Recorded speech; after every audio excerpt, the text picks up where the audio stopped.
Thank you. Since we have you here, I'd like to do a lightning round, 3-minute questions for the members who'd like to ask it. And what I appreciate is that although this is a very highly charged issue, I appreciate that we're going about it in a very thoughtful, constructive, respectful way. I think that's the way this issue ought to be discussed in Washington.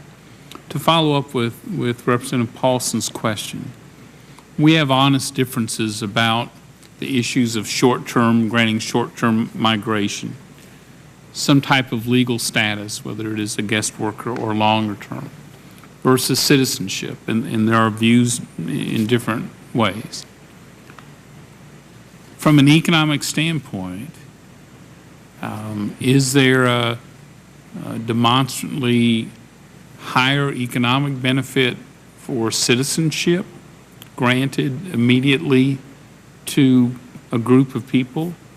Conversely, is there a markedly lower economic benefit that results from either from legal status through a guest worker program or another type of card? Your insights there?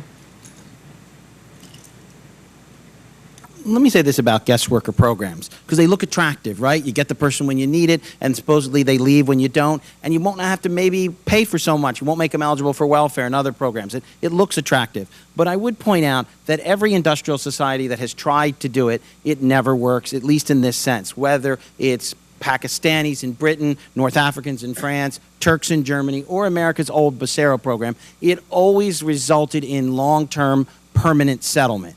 So if we're going to sell it to the public as a guest worker program, knowing that a large fraction are going to want to stay permanently, will overstay their visas, there'll be pressure to do that, maybe we should just not have it as a guest worker program, even though there were those attractive reasons to do it. Because people aren't things, right? They're not just ingots of steel and factors of production. A very large fraction are going to want to stay, and we know that right now, and we do. And so maybe we should take that into account first.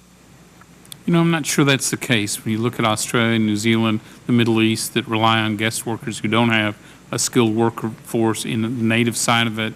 But be that as it may, Dr. Vodke, economically, is there evidence on short-term guest worker versus a citizenship, for example, that we ought to be aware of? I think the most important thing to be aware of is that our current guest worker programs, particularly on the low-skilled side, aren't working very well. They're unworkable. Right. There's so much red tape. Employers don't want to go through them. It's much easier to go to, your local day labor site or the street corner and just grab guys or gals off of it to work for you for the day under the table. And this is unworkable in the long run. It violates the rule of law to have this going on and to have such a big unauthorized population. So I think it's better to try to channel that legally through a temporary worker program. But as Dr. Camarota points out, you have to think very carefully because there's nothing as permanent as a temporary guest worker. Is there economic evidence differentiating legal status versus citizenship that you're aware of?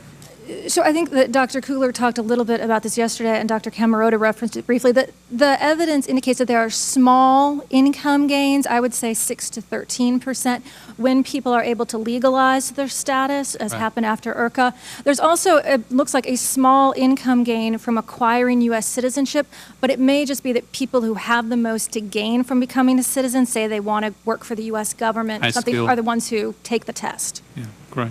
Thank you very much. Madam Vice Chair, we were just starting a second round, and